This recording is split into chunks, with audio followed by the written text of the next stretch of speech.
What's going on, people? Welcome to United View and welcome to the preview for Manchester United game against Fulham. The chance to get 5-5. Mr. Rasmus already has the 5-5. He's got 6-6. He's got 7 in his last 6. He said loud out, but it's time for the team to catch up. We need 5-5. Yes. This is the chance, we're 3 points off Spurs, who don't even play this weekend because their game got postponed with Chelsea. So a chance to put pressure on them, go level on points with them. And just apply pressure. But so the next time they play, they could be joint 5th with us. They've got everyone's got a better goal difference than us, so they'll be above us. But yeah, we're in +1, but still, we got to do our job, man. And there's no point doing having all of these good games and this good turnaround against Wolves, against Villa, against Luton, and then you get the home game. And you don't win it. You don't win it because that's true. That's 3 big away wins. I didn't even think about it. We haven't been at Old Trafford for ages. I know we haven't been at Old Trafford for a while. Since West Ham was involved in this run, actually. To be fair, it was the West Ham game, wasn't it, as well? But some interesting stats involved in this flex. Manchester United are unbeaten in their last 16 Premier League games against Fulham, winning 13 and drawing 3 since a 3-0 away loss in December of 2009. So our record against Fulham is very, very strong as well. As I mentioned there, so you would think at home, the history says we're the favourites. The recent form would suggest that we're the favourites as well. Now, when it comes to also Fulham, I suppose a little bit as well, they beat Arsenal 2-1 at the end of December. Only once have they ever won consecutive Premier League games against sides that finished in the top 4 the previous season, beating Liverpool in October and Manchester United in December of 2009. So basically, they don't do well against clubs that finished in the top 4 the season prior, and they haven't done so for a long time. So everything there in terms of the stats would suggest that we should do this game and complete it very easily, successfully as well. Would you want another statistic as well, Flex? Do you want another one? I do. Yes, fill me in. Okay, well, Fulham have won just 24 of their Premier League points in away games this season, 7 out of 29, the lowest ratio in the division. Indeed, since winning at Everton in the opening game of the season, the Cottagers are winless in 11 on the road. There you go. And also, so they got a worse away record than us. They got worse, exactly. They've only got 1 away win all season, I saw. Yeah, exactly. And also, João Palhinha is suspended, and that's big as well, because we know how good he is. To be fair, he played against us last time, and Bruno put it through his legs and then scored in the last minute. But he's good. He's a good player, and the fact that he's missing, obviously, is a good thing for us. And Muniz will continue to play up front. Obviously, Raul Jimenez has been injured as well. Broy has been on the bench. So, yeah, look. And he's got a couple of goals at Muniz as well since he's gone there.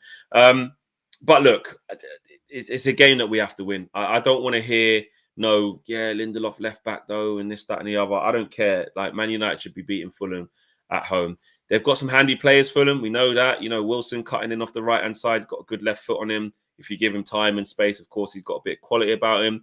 Willian's always been active since he's come back, cutting in and whipping crosses across the box. Harrison Reed can get about the pitch. I don't know if Tom Kearney starts for them at the minute, but he's handy. They got some okay players. They speak for themselves, don't they? The stats speak for themselves. They don't win away from home. They've struggled against sides that have been in the top 4 the season prior. The majority of their points have been won at home. United are starting to sort of turn the screw a little bit, particularly when it comes to goals. I mean, if you look at our goals in the first part of the season compared to now, we scored 17 goals across the last 7 Premier League games, an average of 2.4 per game. If you want to compare that, actually United had averaged just 1 goal a game across the first 18 games of the season, which was 18 and 18. Now we've got 17 in 7. So the goals have started to really ramp up now. A lot of that does come from Rasmus HOJLUND, but also other players as well. Across the front three, we started to score more goals.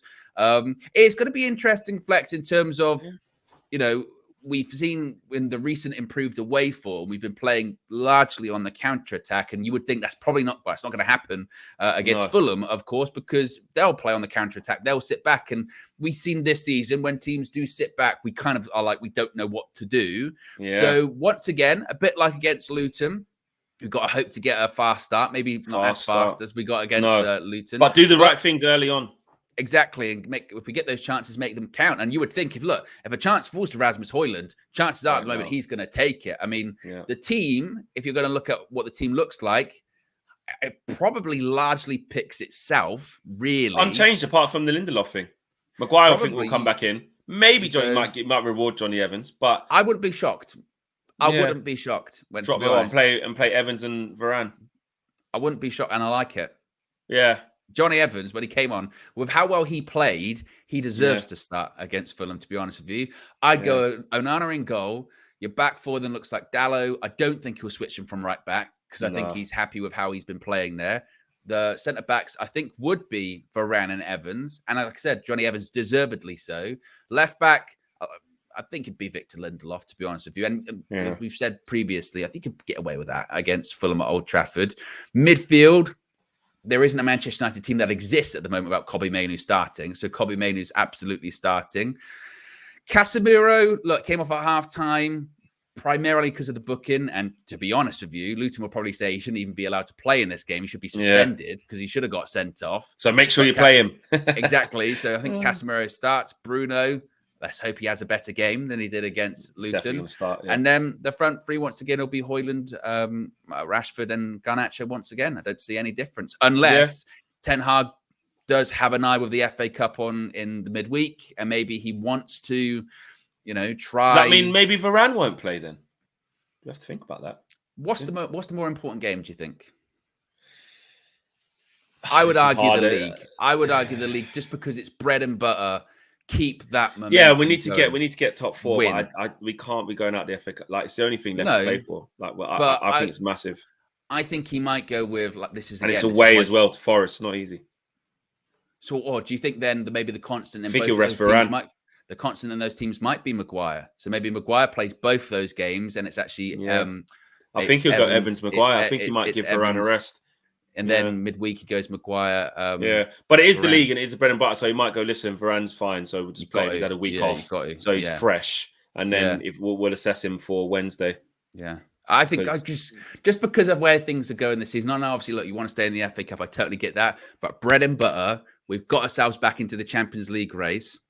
And to be honest, either option, we should win the game. I don't think the game hinges on Rafael Varane playing or anything like that. Maguire or whoever. But he might do that. He might do that. But he's also preached consistency too. But the team near enough picks itself. And I would hope, depending on how, I suppose, Fulham, low block, they might do that. But you've got to get a result. And I would hope an impressive one as well. Yeah, no, I agree. There's no excuses. I mean, Rasmus is just on fire right now. And it's like, it's so nice and refreshing. It's going to be a surprise when he doesn't score. Like, it just feels like he's definitely going to score again in the game. Like, I just know he's going to score. Like, I know it's jinx and all that, but listen, it's going to come to an end sometime. He's not going to keep scoring every single game forever, and he might not score. But I just feel like he will. Every time he's on the pitch at the minute, you just feel like he's going to score. His confidence is sky high with creating chances. I think Garnacho needs to have a settled game and produce some stuff. He always works hard and he's always involved. He always gets into the positions, which is good. He just needs to keep working on his decision making and being calmer when he arrives in those situations because his work rate and the way we move the ball to him gets him in the positions consistently. He's running at people. The pitch is quite open. He sometimes runs from outside to in where he's traveling with the ball. He's got a few options. Some gets past his man quite a few times. Then he just needs to focus on the end product side of the game, which again, I know he can't just, do it like that. He's 19, isn't he? Still incredibly young. It's going to come, but that's the thing he really needs to home in on right now, as well as obviously his physicality and his durability, but that calmness to make the right decision when you're going at 100 miles per hour. That's what starts making you a really good player. That's what, ironically, Kobbie Mainoo has at such an early age, which is so rare. The ability to make correct decisions whilst it's frantic and whilst there's a lot of chaos going on. He just plays at this tempo that is just his and his only. And no one else is on it. So, very, very interesting to see that. So I think you need that from him. I want Rashid to get a goal, man. Like, I need him to, you want it to be spread around the front three a bit more. But to be honest, if they're not scoring, but they're providing chances for Rasmus Højlund, then I don't particularly care. That's the thing. And we're seeing a bit more of that. I still say with Rashford that he's improved from where he was earlier on the season, but it was very, very low. And it's still nowhere near where he was last season.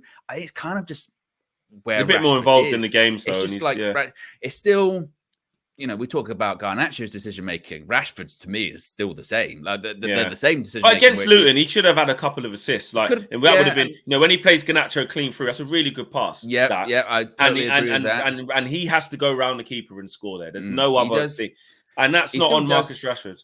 No, he still does the Rashford thing. And then there's the thing with the Barkley thing where he didn't try. Well, yeah, and he'll still do the Rashford thing where at some point in this game, I guarantee you, Flex, he'll pick up the ball in a good area. He'll run with it, and you go on then. He'll cut in, fake a shot. He'll cut in even more, fake a shot, cut in. It'll just take kill the his shot, whole angle, and either it will be blocked or nothing will really happen, and then they happen. That will happen a couple of times in the game. Now against Luton, he nearly did it and he scored. In fairness to him, so he should have scored twice. I guess that's the risk he takes. But look, we are scoring more goals at the moment, so that front three you don't change because it's working. Yeah. They're young, they're durable, and I would think they score again. HOJLUND, another 2, Flex. Another brace. I can get behind it. 2-0 United. HOJLUND brace. Is that your prediction? You're going with 2-0? Yeah, I'm going to say 2-0, yeah. I said 2-0 to KG, so. I'm going to go with a 3-1. I knew you was going to go 3-1. You love a 3-1. Well, you always go 3-1. Us conceding goals is kind of... You concede stupid goals. I hear you on that. But it could be a 3-0. You know what I mean? If we get that early goal as well, we could put them to bed as well. So, but yeah, I think a bit more conservative 2-0. Well, that's what we... Back-to-back 3-0s. It still won't be good enough, obviously. No. But that's where we're playing, Flex. It's not a 3-0 game. Yeah, there you go. Smash the like on the video, subscribe to the channel if you're new. Let us know what your predicted lineup would be. Let us know what your prediction for the game would be as well. We are out of it. Take care.